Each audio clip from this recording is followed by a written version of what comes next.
At the start of every playthrough, you get this CGI intro, and for the time, it looks pretty damn good. Not to mention the song that plays with it is a bop.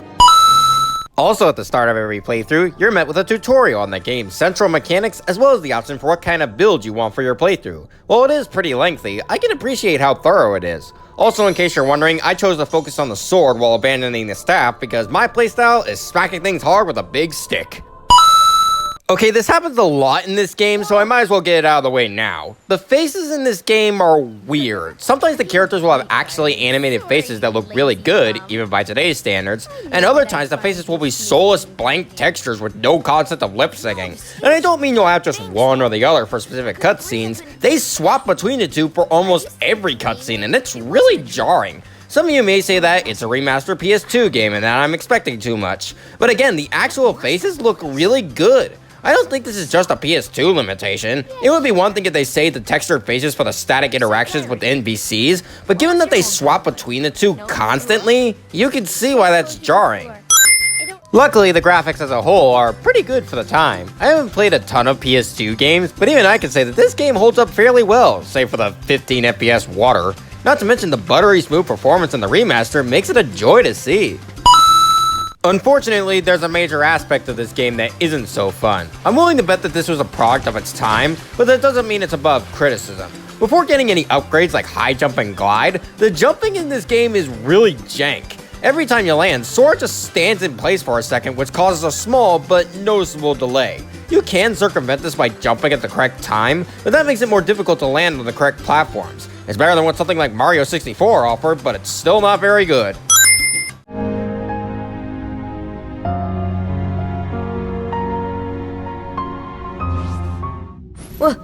Who's there? I've come to see the door to this world. Huh? This world has been connected. Well, what are you talking about? Tied to the darkness. Soon to be completely eclipsed. Well, whoever you are, stop freaking me out like this. Huh? Well, where did you come from? Sora, you've been looking right at him this whole time. What do you mean, where did you come from? A storm?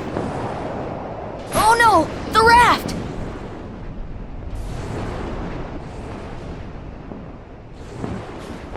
Sora! Dinner's ready! Come on down! Sora?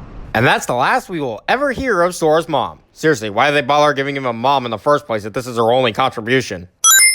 Now that we're in Traverse Town, I guess I should talk about the combat. Starting out, you only get a 3-hit combo, but over the course of the game, you gain more abilities to use, as well as magic spells, which we'll get into a bit more later. For now, the physical attacks that slowly improve over time make for some flashy and fun combat most of the time.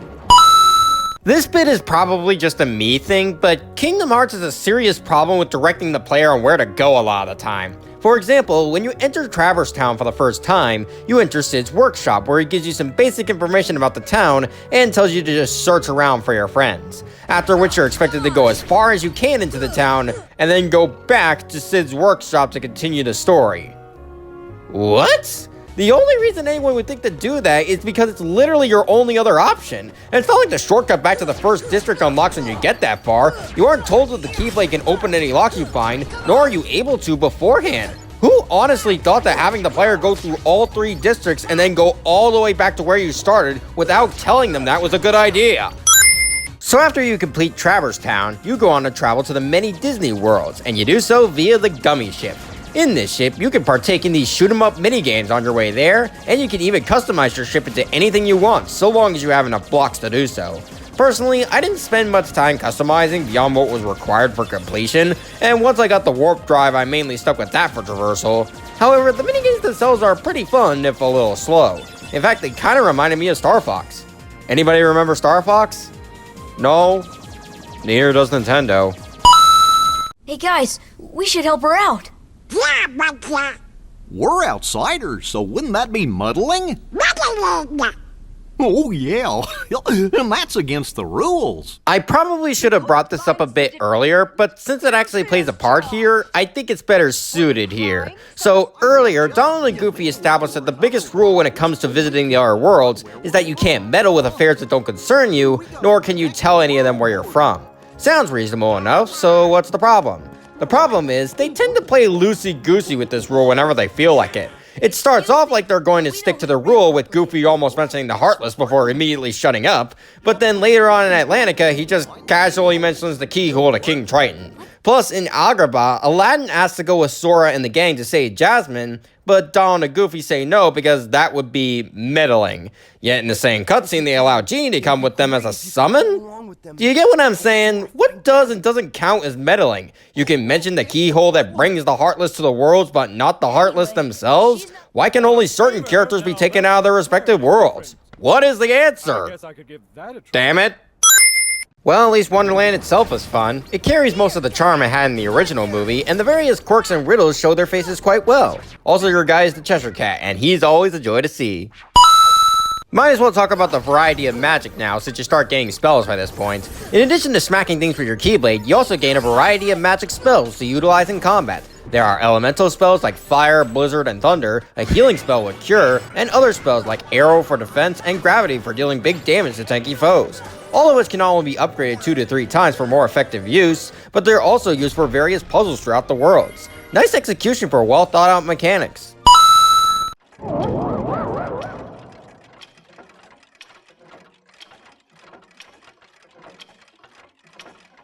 But the villains need 7 princesses of heart, and Alice isn't a princess. Is she? No, Alice being a princess was never hinted at in the movie. There appears to be a castle in the distance in the ending shot, but that doesn't mean she lives there as a princess. What, were you really that pressed to find 7 princesses of heart? All the other candidates are princesses: Snow White, Cinderella, Aurora, Belle, Jasmine, and, spoilers I guess, Sora's friend Kairi, which all makes sense. Even Kairi, as her past remains mostly a mystery. So why'd you shove Alice in here? Hell, Ariel is in this game yet isn't chosen as a princess of heart despite being a princess. What kind of backwards thinking is this? When you get to Deep Jungle and beyond, which by the way is the Tarzan world, you get the option to swap out Goofy or Donald with the world's respective Disney character. I'm sure this probably blew the minds of all the kids who played this growing up, and as an adult it's pretty neat, especially since each Disney character can hold their own really well. It is a shame that you have to swap out Donald or Goofy to have them in your party, but it's no skin off my back. In fact, I was kinda eager to throw Donald away because he's made out of glass in this game. Kerchak, please listen to me. I know the nesting grounds are secret, but I trust them. You see, I want to help them because, well, they need us. Why don't Kerchak or Kala speak at all in this game? I get that they're gorillas and all, but if Tarzan can speak perfectly fine from their perspective, why can't they do it from his? Was getting Lance Henriksen and Glenn Close that hard? So at several points in the game, you can bring special orbs to the fairy godmother to be turned into special summons. These are essentially Disney characters that have either lost their worlds to the darkness or just gone along with you despite the no meddling rule. Such characters include Simba, Genie, Bambi, Dumbo, Tinkerbell, and Mushu. Personally, the usability of these guys varies greatly. I got the most usage out of Tinkerbell's constant healing, and occasionally use Dumbo's water attack to clear out a bunch of enemies, and Bambi's steady supply of magic whenever I needed constant spell usage. But the rest kinda just sat in my inventory. Simba and Genie I only used sometimes early on because they were my only options, and Mushu is useless, which is fitting all things considered. They still get a win since the summons are cool ideas that are decently executed, but I do hope they become more useful in later games. You see, it's just as I told you. While you toiled away trying to find your dear friend, he quite simply replaced you with some new companions. Evidently, now he values them far more than he does you. I like how they executed Riku's descent into a villain. At the start, we're shown that he and Sora are already friendly rivals, but over the course of the game, he grows to resent Sora thanks to Maleficent's manipulation and seeing Sora with his new friends. They take their time fleshing it out so it hits as hard as it can. Continuing the unfortunate trend of not knowing where to go a lot of the time, we have Agrabah. Generally, everything here is straightforward, except for the start of the world. After you help Jasmine escape and take out some Heartless, you're expected to go to Aladdin's house nearby, free the magic carpet from underneath a piece of furniture, and then follow it out to the desert to continue the plot. Doesn't sound bad on paper, but if you were to say, wander into Aladdin's house and free the rug early, like I did, that leads to some confusion. It's not the worst offender by any means, but still a problem nonetheless. Genie, get rid of these guys!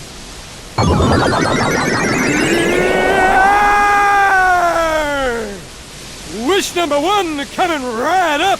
Genie is not voiced by Robin Williams in this game. Instead, he's voiced by Dan Castellaneta, the voice of Homer Simpson, despite Robin Williams being alive and well by this game's release. To be fair, he does a serviceable job, but you can't replace Robin Williams. Believe me, they tried.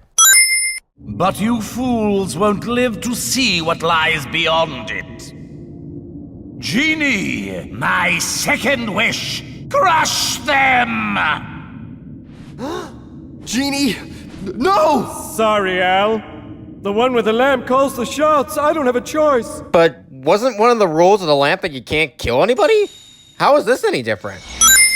Okay, full disclosure, my first playthrough of this game was on Proud Mode, the hardest difficulty in the game, purely because there was an achievement for it, and I wanted to complete this game in as few playthroughs as possible, given how long the KH games tend to be. As a result, I've chosen to neglect most of the bosses up until this point. See, I had never played a Kingdom Hearts game in my life, so you can imagine how that, combined with me playing the game on Proud Mode, would be a stellar combination. However, I can still acknowledge that the prior bosses were probably okay and even good, despite them constantly kicking my ass. I bring all this up because Jafar is a boss that, even when fought on Proud Mode, is not very good at all. You would think, given all he can do in the movie, this boss would be ripe with potential for a cool sorcerer duel, but all he does is shoot lightning, sometimes put up a barrier, and frequently zip around the arena. He's got Genie to also hit you, but he's also incredibly easy to avoid, and even screams out when he's about to hit you. Really, this fight just amounts to a lot of back and forth, and back and forth, and back and forth, and back and forth, and yeah, this isn't fun. And unfortunately, that structure continues into the Genie Jafar fights. This time, you chase after and smack Yago, who's got Jafar's lamp, while Jafar just slowly throws a lava rock at you, and even occasionally punches you. Like, where are the phenomenal cosmic powers from the movie? You're a genie, at least act like it. How the heck is Monstro here? He's a whale. We're basically in space right now. How is he even breathing? Skipping over Monstro because I don't really have much to say on it, depending on which route you took, the following world could either be Atlantica from The Little Mermaid or Halloween Town from The Nightmare Before Christmas. I personally got Atlantica, and I just want to say that I love its area theme. The previous worlds all had fitting but unmemorable themes, but this one is a remix of Under the Sea. I would play it for you all, but I am deathly afraid of Disney nuking this video. Regrettably, Atlantica has hosted yet another instance of not knowing where the f to go. This time, after you visit King Triton, Ariel takes you to her grotto to show off her collection, and then suggests that we start looking for the keyhole. What do you do next? Swim up to the nearby dolphin, grab onto its dorsal fin so that it goes to another room with a current, follow it to the room while taking out nearby Heartless because those scare it, and then grab onto it again so it will take you through a current leading to the sunken ship where you can progress. All that sounds pretty out there to begin with, but do you want to know what your only hint for doing any of this is? After speaking to Ariel in the grotto, you gotta talk to Flounder in said grotto, who says that there's a big fish nearby that may take you somewhere. Okay, ignoring the fact that dolphins are mammals, not fish, how is anyone supposed to know to talk to Flounder after that? You leave the grotto after the cutscene, so it suggests that you wouldn't need to return there until a later date. Yeah, the dolphin is the only other aquatic creature around, but when I tried grabbing it the first time, it just kind of swam around with nothing indicating that I would need to follow it. This is absolutely a game that would have benefited from having objective markers, because without them, I ended up swimming around for almost half an hour not knowing what the hell to do, because the game only tells me what to do under specific circumstances. The Ursula fight. So Ursula uses her cauldron to use one of two magic spells on you, and you have to use your magic to overload the cauldron so that it'll explode and stun Ursula for a bit, giving you a chance to wail on her. All the while, Flotsam and Jetsam will be swimming around attempting to stop you, and on Proud Mode, these take out at least a third of your health with one slap. You can take them out by hitting them, but Ursula will just revive them mere seconds later if you do. Oh, and don't you dare attack her before she's stunned, because she'll go Beyblade on you with her tentacles and absolutely shred your health. To top it off, the cauldron flashes between red and blue, and I figured that meant only magic of the same color would work on it then. I didn't find this out until after the fight, but turns out the colors only pertain to the type of spell Ursula is gonna use. Any magic will work on the cauldron no matter the color. How would you know about that? Try anything, I guess. And as if that were bad enough, the giant Ursula fight is even worse. The weirdest thing is, though, for all intents and purposes, this shouldn't be that hard. All of her attacks are heavily telegraphed and aren't that hard to avoid with practice. But the reason it becomes so obnoxious comes down to two major factors. Number one, the swimming controls. I haven't brought these up yet because they weren't that much of a problem up until now, but the fact that you aren't able to dodge roll at all in the water makes quickly navigating the arena a chore. The dolphin kick you get after beating Ursula the first time does help, but it limits your turning, so it's not that useful in the long run. Number two, the lightning. Throughout the fight, Ursula will be targeting you with lightning, and on Proud Mode, one bullet takes away half your health. These things are everywhere and only get more frequent when she reaches half health, and more often than not, I had to rely on pure luck to not get hit by them. Thank goodness her boss theme slaps as hard as it does, because I had that on loop for literal hours, and it was the only thing about this fight in particular that I can definitively say was good. Well, with that hellhole out of the way, we can move on to Halloween Town, my favorite world in the game. Not only because I absolutely love The Nightmare Before Christmas, but it's genuinely a fun world to go through. All the charm from the movie is here, 90% of the world is straightforward enough, and the models are shockingly on point for every character from the movie. Every other Disney character has at least a bit of that PS2 blockiness, but the Nightmare Before Christmas cast are almost one-to-one from the movie.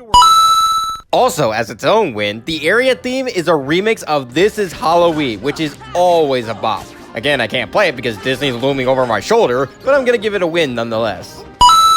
The brawl with Oogie Boogie is one of my favorite fights in the game. It plays into his gambling addiction by having him throw dice that can summon specific heartless depending on the roll, throw exploding dice, and spin the whole board around to decide which weapon to sick on you. Beating him is as simple as waiting for the buttons in the center to glow, wait for him to walk into the triangle you're in, and hit the button so you can get to him and bring the smackdown. It did take me a bit to figure it out, but once I did, I had quite a bit of fun with it. After Halloween Town, or Atlantica depending on your routes, the final Disney World, aside from two others which we'll talk about in a bit, is Neverland, and why is it called Neverland? Yeah, it's a Peter Pan based world, but we never go to Neverland here. We're on Captain Hook's ship for most of it, and we ended at the clock tower. Why name your Peter Pan world Neverland if we don't visit the island called Neverland? Aw, haven't you cooled off yet, Tink? Just a little bit of pixie dust. There, now you can fly. Funny you say that, Peter, because we don't actually gain the ability to fly until we fight Captain Hook. Speaking of which, the eventual duel with Captain Hook is pretty alright, but one thing I will absolutely praise it for are Captain Hook's animations. If you've watched Peter Pan, you'd know that Captain Hook is an absolute toon, especially when it involves the croc, and they capture that perfectly in this fight. When you use fire on him, he'll run around like he's in Mario 64, and if you knock him into the water, he'll fly up like he's Tom Cat. It's hilarious to watch, even if the fight isn't especially noteworthy outside of it. Going back to those two Disney worlds I neglected, we first have the Olympus Coliseum. And the reason I neglected this one is because most of the progress you can make in it doesn't unlock until after you clear Neverland. It consists of multiple tournaments that slowly get harder as you go on. To be honest, outside of being able to fight Cloud from Final Fantasy VII, the first three cups aren't anything to write home about. However, at the end of the third cup, you get to fight Hercules himself, and it's pretty good. You gotta stun him by throwing a barrel at him, and he'll throw punches, create shockwaves, and spin around with a sword. Apparently this fight is regarded as pretty hard to the point where I saw one person call it Jercules, but I actually beat him on my first try. Maybe I was over leveled, but I had fun, and that's what matters. Though I do have one bad thing to say about this world for now, and that's Hades' face. If any of you have watched Hercules, you'd know that Hades is one of the most expressive and well-animated Disney villains basically ever. However, in Kingdom Hearts, 90% of the time he has this really bored look on his face, and it just does not mess well with the performance James Woods brings, who was his original voice actor, by the way. Like, listen to some of these lines and you'll see what I mean. Sorry, but my contract says... I know! You think I don't know? I wrote the contract! I know it says you're only required to kill Hercules in this tournament. But you gotta fight that kid to get to him. Come on. Whoa, lighten up. Huh? I'm as cool as they come, okay? By the way, kid, have we got something special for you? Yo, hey, how you doing, everybody? Yeah, got a minute? Hades, Lord of the Dead, nice to see you. Hey, guess what? I got a place for you down under! The other world I neglected to mention is the 100-acre wood, particularly because in order to progress in it, you need to find torn pages that make up the world, since it exists in a book. Not only is that clever, since Winnie the Pooh always had that storybook aesthetic and vibe, but the world itself is just pleasant. It's a compilation of minigames where you help out and hang with the whole gang. You help Pooh get to some honey in a tree via balloon, you protect Rabbit's garden from Tigger's rampant bouncing, and you bounce with Tigger and Roo, just to name a few. What else is there to say? The 100-acre wood is just a vibe. In fact, before we move on, one compliment I will absolutely give to Disney Worlds is that they aren't just the movies but playable. There are certainly elements of the movie's presence, but for the most part, they do their own thing, which I appreciate. After all, if they were just the movies again, what would be the difference between playing Kingdom Hearts and just watching the movies yourself? At the start of Hollow Bastion, the penultimate world of the game, Riku is able to steal the Keyblade from Sora, thus claiming himself to be the true Keyblade Master, and Donald and Goofy follow Riku because of their orders from the king to follow the key, leaving Sora alone with his wooden sword and Beast, who somehow made it here all on his own. Honestly, I like this sequence. It got me motivated to get through this level, and Sora earning back the Keyblade was legitimately satisfying. Plus, Beast is a cool party member, despite his slowness. What also helps is that Hollow Bastion is a good penultimate level. It's a towering gauntlet filled with some powerful Heartless. It will definitely test you the first time around and even more on your second visit, but it's totally fair in its challenge to the player.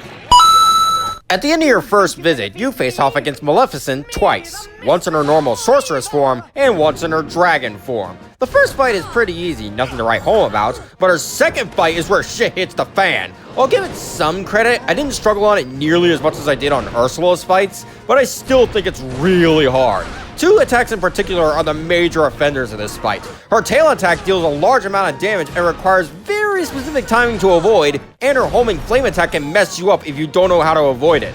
What doesn't help is that she creates shockwaves just by moving around, and when she sets parts of the arena on fire, there's a high chance she'll push you into it. Again, not worse than Ursula, but still a real pain, even for an endgame boss. Luckily, after you beat her, we get a good endgame boss with Riku Ansem. For the record, Ansem is the guy that the Final Fantasy characters have been hinting at, and the guy Sora met in the cave. Now he's possessed Riku in his pursuit of darkness, and you gotta face him in a one-on-one duel. This fight is definitely hard, and will take a few tries unless you're a Kingdom Hearts veteran, but it's totally fair. His attack patterns are easily recognizable, and his super attack can be avoided fairly easily if you know what you're doing. All in all, a pretty good rival fight, even though I've definitely experienced better elsewhere.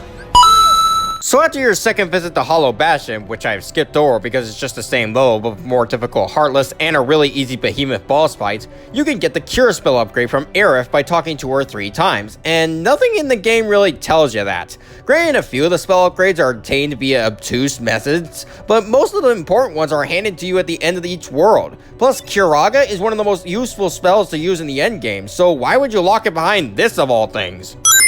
The end of the world is the last world in the game, and I think it's really good. It provides a mostly decent challenge with the toughest Heartless you'll find here, and I just love the aesthetic of it all. I mean, the first room alone is warranted praise. Just look at this! About 2/3 of the way through the end of the world, you face off against Chernobog. Yeah, Chernobog, the guy from Fantasia. And 2 things about that. 1, why is he here? What's his purpose down here? There's no build-up or even a small hint that led up to him, and yet here he is, unceremoniously plopped into the final world. 2, the actual fight with him is just kinda bland. It's decently challenging and all, but it's nowhere near the expectations you'd have for a boss this late into the game. I appreciate the Night on Bald Mountain remix, but a good track can only get you so far. This last room before the final boss is awful. Right off the bat, you're met with an arch behemoth crashing into you from off screen, and even though it's easy enough to beat after the fact, you gotta deal with 5 to 6 waves of Heartless after the fact. Namely a bunch of Invisibles and Angel Stars that deal a ton of damage and take a while to beat. I spent so much time in this one room, and I feel like the only reason I made it out was due to luck. Oh boy, the Ansem fight. Before playing this game, I had heard about how long and hard it was, and yeah, it certainly is. You start off on the beach with Ansem in his JoJo stand, then you fight the tutorial Heartless for the third time in this game, and then Ansem in his JoJo stand again, this time without Donald and Goofy. Then Ansem turns into a whole ass battleship and you gotta face him directly without Donald and Goofy. Then you go into these boys to deal with waves of Heartless while also rescuing Donald and Goofy, and in between all that, you take out the battleship's artillery, face, and heart, ending with one more brawl against Ansem at the top. Thank goodness the fight has checkpoints if you die, because going through this whole fight all over again if you die would be a nightmare on proud mode. And yet, despite all that, it's still fun? I don't know, it was still the kind of challenge that you'd expect from a final boss, and the only attack that gave me trouble was the Guardian Possession attack, which even then was easily avoidable with practice. By the end of it, it was satisfying taking down Ansem, so yeah, this fight gets a win in my book.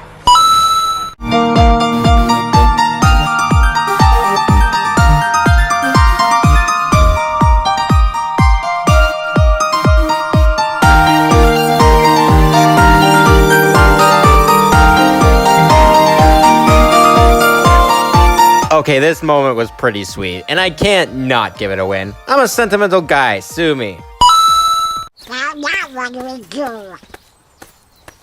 We've got to find Riku and King Mickey. But, where do we start looking for that there door to the light?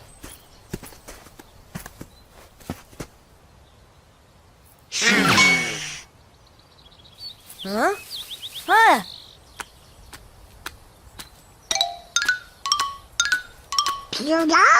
How is Pluto even here? Like, I know he went with Donald and Goofy to Traverse Town, but after waking up Sora, he just kinda disappeared for the rest of the game. Now he's here for no apparent reason. Also, they had some serious balls to end this game on a cliffhanger. Yeah, nowadays Kingdom Hearts has become a massive franchise for Square, but back when this game came out, you really shouldn't end your game like this in case it doesn't sell well. Your game should have a happy ending that can stand on its own, not leave gamers hanging on an unresolved cliffhanger. That's how you get another Mega Man Legends 2. Alright, now that the final boss is over, it's time for post-game cleanup, starting with the Hades Cup in the Coliseum. You got 50 waves of enemies that include almost every single type of Heartless in the game, and for every 10 waves you beat, you get a checkpoint to start back from should you die. Plus, it's a great place to grind for some extra experience if you feel like you need some. Overall, a really good cup that deserves a win. The cup also contains a battle with Hades himself, and it's pretty good too. It did confuse me a bit at first, but once you get a feel for his attacks, Hades is actually pretty fun to fight. Also, you get to hear more of James Wood's performance, and that's always a win. But the one part of this cup that's a giant letdown is the final bout against the Rock Titan. You would think that the last challenge of the Hades Cup, as well as it being against one of the Titans from the movie, would be a real challenge, but it just isn't. The Rock Titan moves so slowly that you'll almost never be hit by him, and the damage he does won't be enough to hurt you for long. All you gotta do is just smack his feet a bunch to make him fall over, then climb to his heads to deal some real damage. Even though he will get back up, staying up on his head or knocking him back down is stupidly easy. Again, this is the last challenge of the Hades Cup, so it should be at least harder than Hades, but it just isn't. It's just boring and slow and easy to beat. Kinda like a normal rock. Guess what, guys? Kingdom Hearts has collectibles. What do we gotta collect? Well, just all 99 Dalmatian puppies, over 30 blueprints for the gummy ship, every single entry in Jiminy Cricket's journal, all the various Trinity marks throughout the worlds, and every type of Keyblade, shield, and staff for Sora, Donald, and Goofy. Sounds like a lot, doesn't it? Well, it is, and to be honest, with a guide on standby, it's not that bad. The Dalmatians, blueprints, journal entries, and Trinity marks are things you'll get most of by beating the game normally, and most of the Keyblade, staffs, and shields are sins to collect. Except for the Defender shield dropped by Defender Heartless. The reason this is such a pain to get is because the shield only has a 0.2% chance of dropping that only slightly increases when each party member has the Lucky Strike ability equipped. I spent hours grinding Defenders in the 3rd District of Traverse Town, and it wasn't until after killing over 800 of them and trying a different area in the 2nd District that I ended up nabbing it. Also, when I did switch areas, it dropped within 5 minutes. Huh? So there's a side quest in Traverse Town that involves collecting a various amount of materials from chests and Heartless to be synthesized into various accessories, and it is a grind. The sheer volume of materials needed for all the items is staggering, and it took hours upon hours to get them all. I ended up spending most of my grinding in Agrabah due to needing a lot of materials for synthesizing Mithril alone. On top of that, after you synthesize 30 different items, you unlock the ability to synthesize the Fantasista Staff, the 7 Elements Shield, and the Ultima Keyblade, the last of which is the strongest weapon in the game. So this side quest also involves collecting the various Keyblade shields and staffs as well. I was definitely happy to finally get my hands on the Ultima Keyblade, but the grind was so taxing I would rather fight Ursula than go through it ever again. Speaking of fighting, we got a few secret bosses to fight as well, starting with Kurt Ziza in Agrabah. This quadruple-bladed baddie will start off the fight by turning off your magic until you can destroy the orbs in his hands. And after doing that and wailing on him a bit, he'll put up a barrier that can only be broken via magic while pelting you with sand magic. And of course he'll use those blades to hack you to pieces and even turn into a buzzsaw. This fight definitely kicked my ass quite a bit, but after enough grinding and attempts to learn his attack patterns, it wasn't that bad. Not the greatest thing in the world, but it was a satisfying foe to take down. Next up is the Phantom in Neverland, specifically the Clock Tower. This guy's fight is especially unique. It will use the Clock Tower to start a countdown for when one of your party members will permanently die, which can be stalled by casting Stop on the clock, and the only way to beat it is to cast certain magic on the orb in its coat when it flashes a certain color. For example, when the orb is red, use fire, when the orb is blue, use blizzard, etc. Really creative and unique fight that only gave me trouble at first. Next up is the Ice Titan back at Olympus Coliseum. Are you tired of this world yet? Well, don't worry, we're almost done. Unlike the Rock Titan, this guy actually puts up a fight. His ice attacks deal large amounts of damage, and the only way to beat him is to parry the icicles he shoots back into his face until he bends over to give you an opening to attack. I'll admit, I didn't beat this fight until I had the Ultima Keyblade and was level 100, because beforehand, my attacks did almost no damage and I kept getting wiped out in seconds. However, once I got to the point where I could stand my ground and do decent damage, this was a pretty hectic yet entertaining fight. Don't get me wrong, it's still really hard, but more than manageable if you put in the effort. Now it's time for the fight you've all been waiting for, Sephiroth. I actually went into this game knowing that Sephiroth was likely going to destroy me, so I deliberately held off on facing him until I got the Ultima Keyblade and was at level 100. How did I fare once I did? Well, as expected, he's really hard, but I feel like this is also the moment where I finally realized how good I had gotten at the game. Sephiroth has a large reach, and explodes an attack with huge range, is incredibly fast, and can drain your health and magic in one move, but I could weirdly contend with all of that in only a few attempts. Even though I didn't have my party members, I was able to adapt to his attacks and counteract his health and magic drain with elixirs, and even interrupt the move myself. Plus, the Aroga spell helped out with tanking some of the beefier hits. So, yeah, not as bad as I thought it would be. Thanks for giving me an epiphany, I guess, Sephiroth. Now I just gotta be scared of your KH2 fight. The final secret boss of the game is the unknown in Hollow Bastion, who is very obvious sequel bait. Believe it or not, this was the one secret boss that I beat on my first try. Maybe it's once again my experience finally kicking in, but I did it. I can definitely see how hard this fight is normally though. Plenty of attacks that can clutter the screen, and they all deal a great amount of damage, but thanks to Aroga and Tinkerbell, I was able to press forward and beat it on the first go, on Proud mode nonetheless. I don't know how skilled that makes me compared to most KH players, but I'm proud of myself and I'm willing to give this fight a win because of it. And after all that, there were only 3 achievements left. These involve beating the game in under 15 hours, beating the game without changing your equipment, and beating the game without using a continue. So I just started up a new playthrough on the lowest difficulty and blitzed the whole game again. Only took me around 5 hours and 45 minutes to do it. It cost me a bit of sleep as a result, but I knocked out all 3 lickety-split thanks to experience and a little help from a guide. Some may consider that a midway to end the completion run, but honestly, after going through the whole game getting my ass kicked every other fight, it was nice to just blaze through.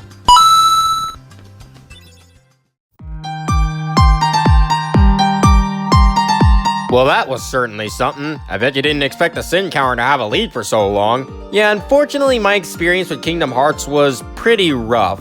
Chalk it up to me being a noob playing on the hardest difficulty and all, but a lot of my completion in this playthrough was a pain to do. From being beaten to a pulp every other fight to long and boring grinds, I just wasn't having that much fun. But that doesn't mean there weren't things I liked. The win counter still got the lead in the end after all, and I legitimately had fun with more than a few aspects of it. It also helps that this game wasn't nearly as convoluted as I expected, so my brain hasn't exploded yet. But now it's time to answer the big questions. Do I like Kingdom Hearts? No, not really. But does that mean I hate Kingdom Hearts? I wouldn't say that either. For me, it kinda sits in the middle. I don't like or hate it, it's just an alright game. A solid 6 out of 10, leaning more towards a 5 than a 7. Maybe if I were to replay it on the normal difficulty, I'd have a bit more fun with it. But come on, I spent 60 plus hours completing it. I'm not replaying this for at least a year, nor do I think I would want to come 2025. In any case, the next era will be on Chain of Memories, or in this case, Rechain of Memories. But before all that, I have a special discussion video planned involving a certain endoskeleton. You guys are going to want to be there for that one, because not only do I plan to vent out some long-standing frustrations, but I also have a big surprise for the channel in store. See you next time, everybody!